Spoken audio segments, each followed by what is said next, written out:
Sæl veriði og verið hjartanlega velkomin á þjóðbúningamessu á konudegi. Það er gaman að sjá einhverju mættu í þjóðbúningi og yfir höfuð að einhverjir mættu. Og innilega til hamingju með daginn, allar konur. Heitið konudagur er kunnugt frá miðri 19. öld og er nú eins og við vitum útbreitt. Sá siður að eiginmenn gefi konum sínum blóm á konudaginn hófst á 7. áratug síðustu aldar. Útvarpsauglýsingar frá þeim tíma eru ekki aðgengilegar en fyrstu blaðaauglýsingar sem fundist hafa eru frá árinu 1957 og hljóða á þessa leið. Konudagur, þá gefa allir góðir eiginmenn konum sínum blóm. Kaupið blóm fyrir lokun á laugardag, félag garðyrkjubænda og blómverslana. Já, þeir vissu hvernig átt að selja hlutina þarna á 7. áratug síðustu aldar. En ekki meir það, við skulum hefja þessa stund og við hefjum hana á að signa okkur og við segjum að við séum hingað komin í nafni Guðs Föður, Sonar og Heilags Anda. Amen. Og núna heyrum við Sálm 557, Heilaga móðir, alls sem er.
Miskunna oss, Guð vor, miskunna oss, Kristur, miskunna oss, Drottinn Guð. Og næst heyrum við Sálm 746, Ég vil dvelja í skugga vængja þinna. Ég vil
Í tilefni af konudeginum les ég núna hina dugmiklu konu sem aldrei hefur verið hægt að nafngreina.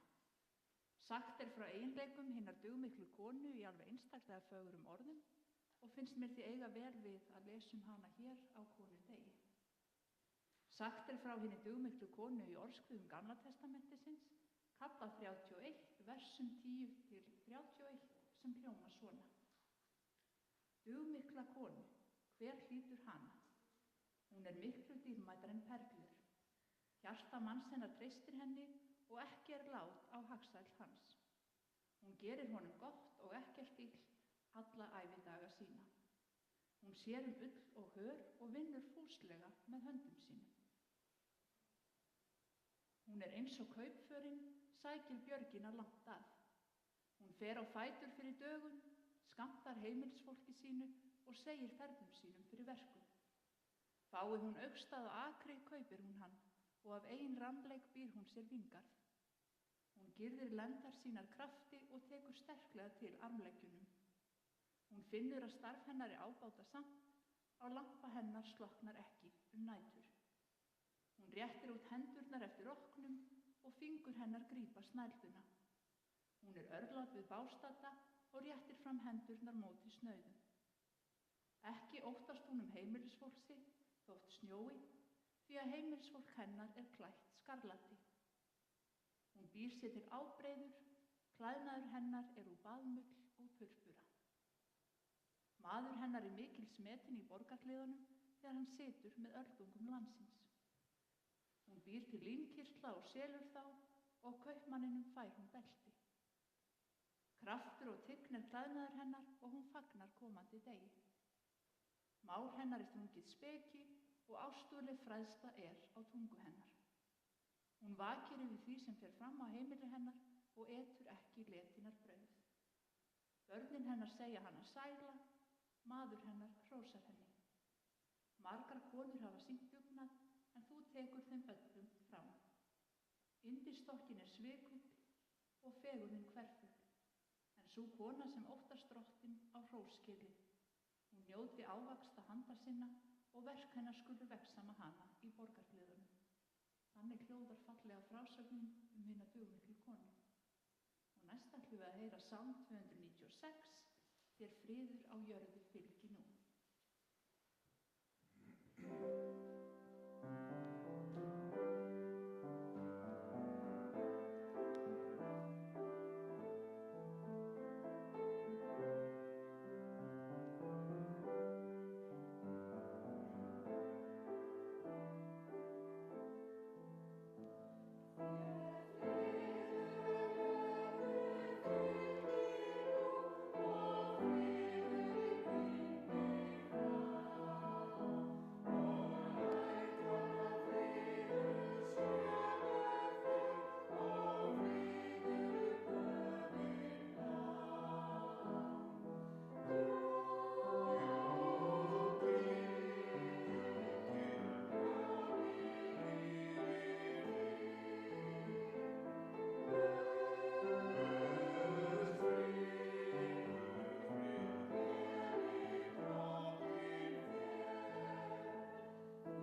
verkin mín drottin, þóknist hér, þau láttu allvel takast mér.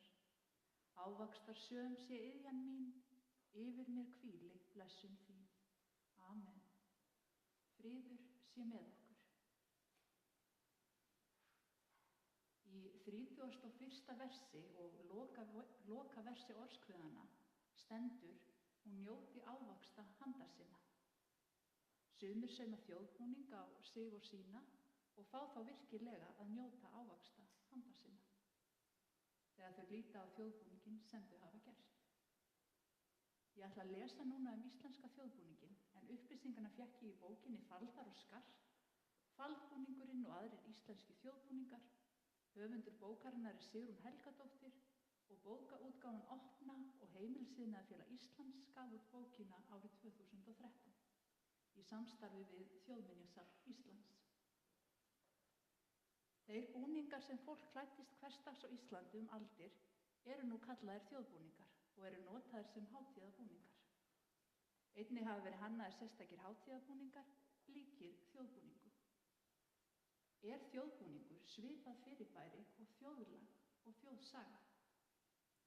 Slík lög og sögur hafa búið lengi með þjóðinni, varðveist í munnlegri geymd og enginn veit hver söng lagið eða sagði söguna fyrst. Lítið er vitað hvernig sögunar og lögin þróuðust og breyttust áður en safnarar tóku upp eða skráðu þennan menningararf. Á vissan hátt festi skráningin þjóðlagið í nótur og söguna í orð og fyrirbærin hætti að þróast á sama hátt og þau höfðu gert. Allavega má alltaf sjá og heyra hvernig þau voru á þeim stað og þeirri stund skráning fór fram. Þjóðlag fær nýjan hljóm þegar það er ekki bara lengur sungið, heldur spilað á hljóðfæri eða sungið í röddum, en er samt enn sama laglína og telst því þjóðlag. Tónskáld útfæra þjóðlög á ýmsa vegu, taka úr þeim stef og laga eftir eigin höfði. Þá er tónverkið ekki lengur kallað þjóðlag, heldur höfundaverk byggt á þjóðlagi. En engir tveir segja sömu söguna eins.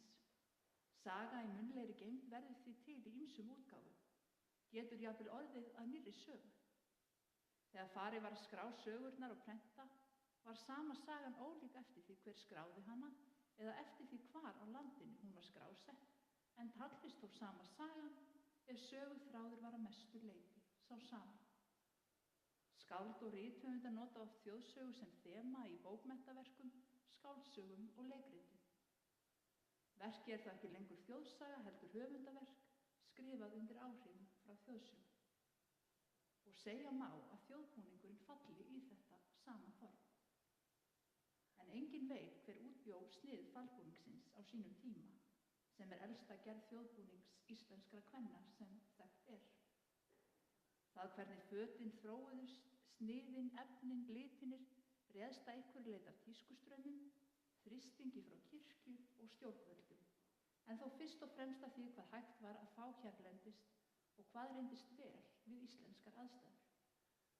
Gamlar teikningar, ljósmyndir og stakar flíkur sem hafa varðveist sýna eða gefa allavega nokkuð glögga mynd af því hvernig klæðnaður fólks var á ákveðnum stað og stund.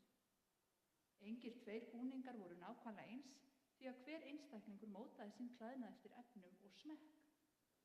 Þegar tíska, viðhorf, aðföng og aðstæður breyttust, þróaðist klæðnaður fólks, jafnvel svo mjög að nýjir búningar urðu til, en þeir byggðu á því sem fyrir var og enginn veit hver hannaði þau nýju form. En svo tóku sér líka til hönnuðir og bjuggu til nýja búninga sem byggðu á stefjum úr gömlum búningum, en voru þó ótvírætt ný höfundaverk og geta því ekki talist þjóðbúningar í orðsins ströngustu merkingu. Fólk sem kemur sér upp þjóðbúningum eða þjóðlegum klæðnaði nú til dags hefur úr ýmsu að velja.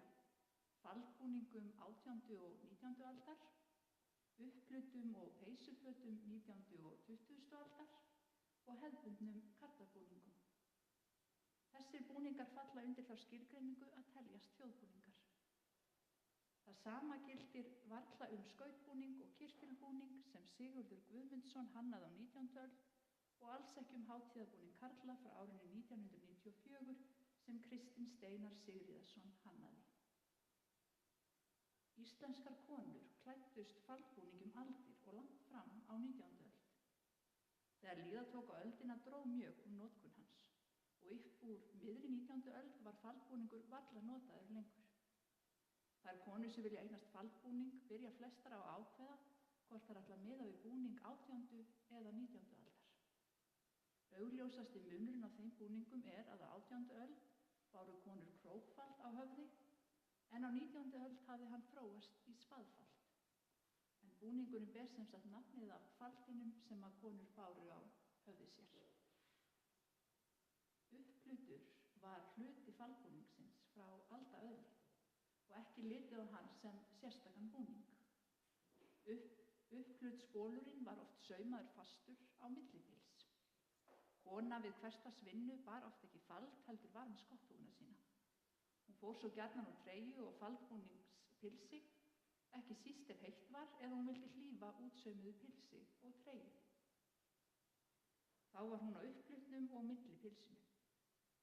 Ef hún vildi verja pilsi fyrir óhreinindum setti hún á sig einfalda svuntu sem náði fyrir mjaðmir.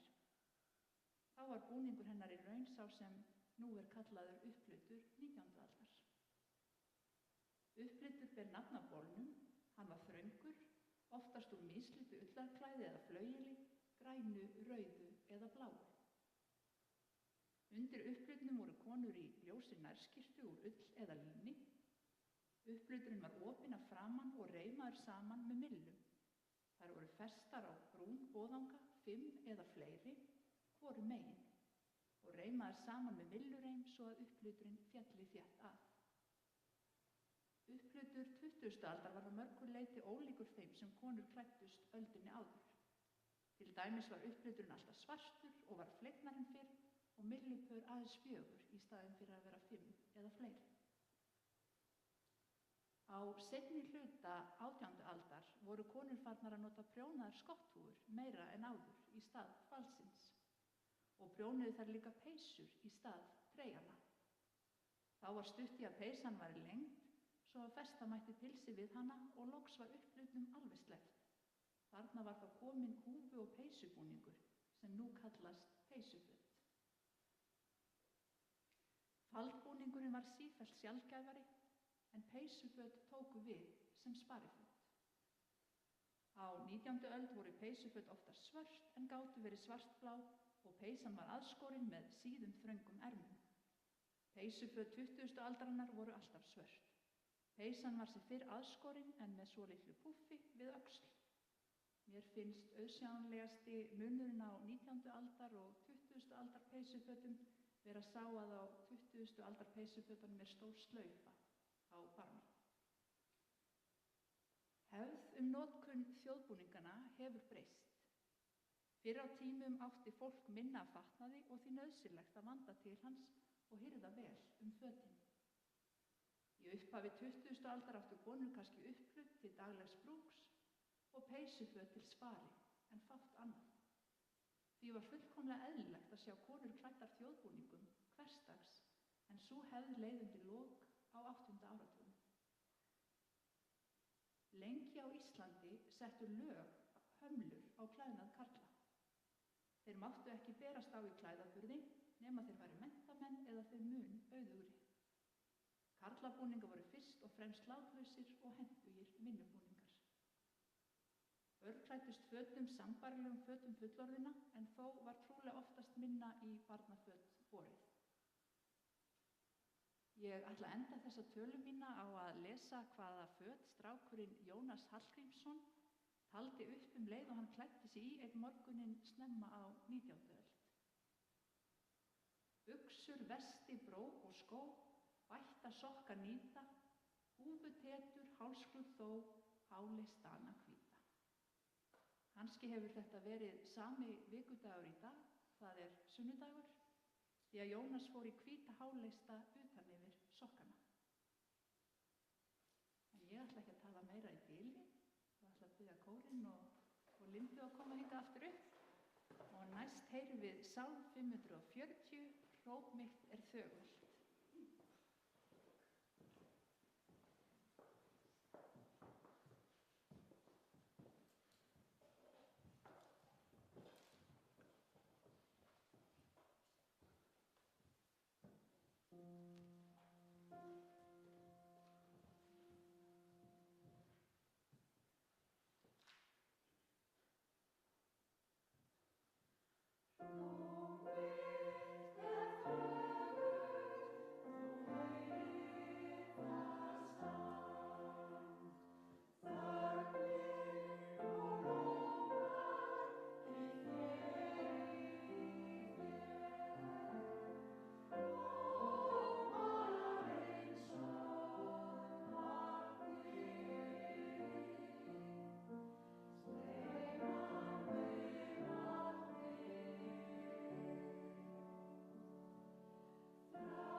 Við skulum biðja.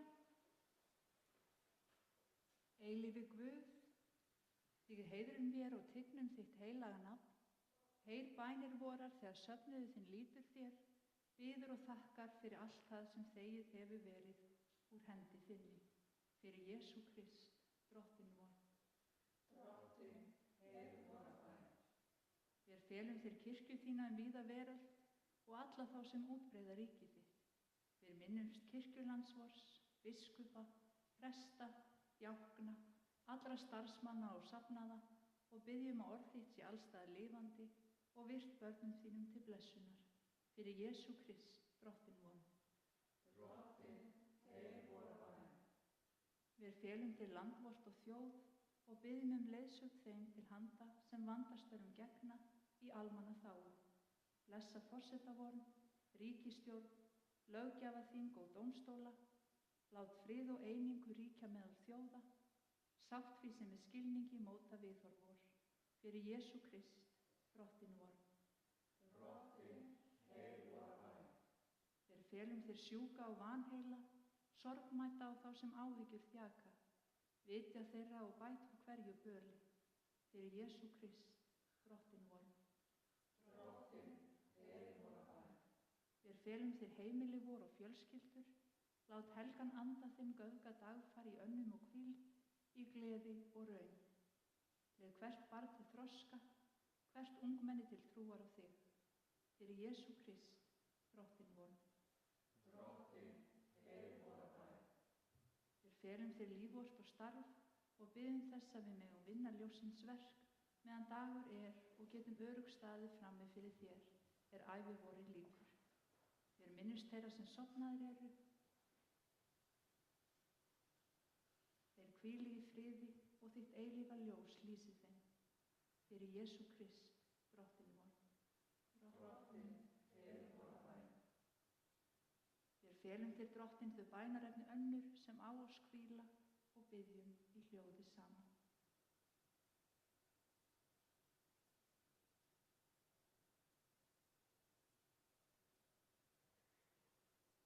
Allar bænir vorar felum við í þeirri bæn sem drottinn hefur kennt oss og biðjum öll saman.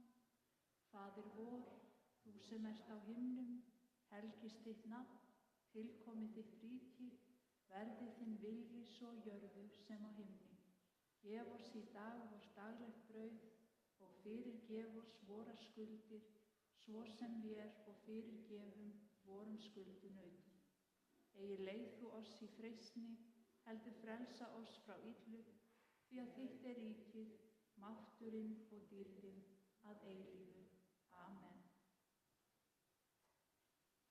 Ég bið ykkur að rísa á fætur og meðtaka drottinlega blessun.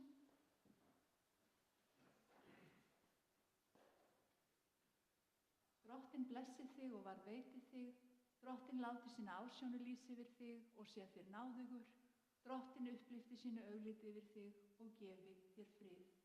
Í nafni Guðs Föður, Sonar og heilags anda. Amen. Þið megi fá okkur aftur sæti. Lokasalmurinn hér í dag salmur 341. Fel mig nú í faðmi þér. Amen.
Ég þakka kærlega fyrir þessa yndislegu stund sem átt hér í dag og það var sérstaklega gaman að sjá alla þessa fallegu þjóðbúninga og sérstakar þakkir færi ég Lindu, Mána og Kórnum fyrir sinn hlut hér í dag. Ég býð ykkur öllum að þykja kaffi og heimabaka kleinur áður en þið haldi heim. En það er fátt þjóðlegra en að bjóða í kaffi og kleinur, svo það á nú vel við eftir þjóðbúningamessu að fá sér kaffi og kleinur. Og ég ætlaði nú að segja að einnig er hægt að fá sér smá smakk af konudagsköku, en þið megið nú bara fá ykkur eins mikið og viljið, fyrst að við erum svona fá. En sem sagt, kaka ársins þetta er kaka ársins, ekki konudagskaka. En kakan er að vera mjög kynnt til leiks í bakaríum í tilefni konudagsins. Núna í febrúar eru 31 ár síðan að Landssamband bakarameistara kynnti í fyrsta sinn köku ársins. Það var svo 6 árum síðar eða árið 2001 sem keppt var í fyrsta sinn bestu kökuna. Kaka ársins er valin í keppni sem Landssamband bakarameistara efnir til árlega. Bakarinn sem sigraði keppnina köku ársins í ár er Júlíana María Húgósdóttir. En áður en við höldum niður í safnaðarheimilið ætlaði ég að athuga hvort ég gæti ekki fengið mynd af öllum þeim sem mættu í þjóðbúning í dag til að setja á Facebook-síðu Grundarfjarðarkirkju. Eru þið ekki til í það? Ég tek myndina.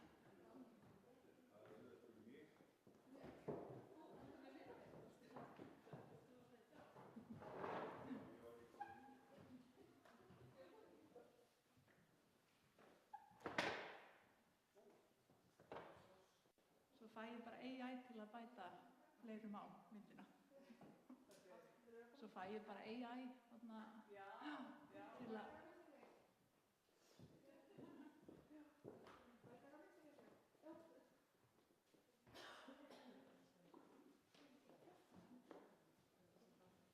Getið þið tvær fært ykkur, mamma?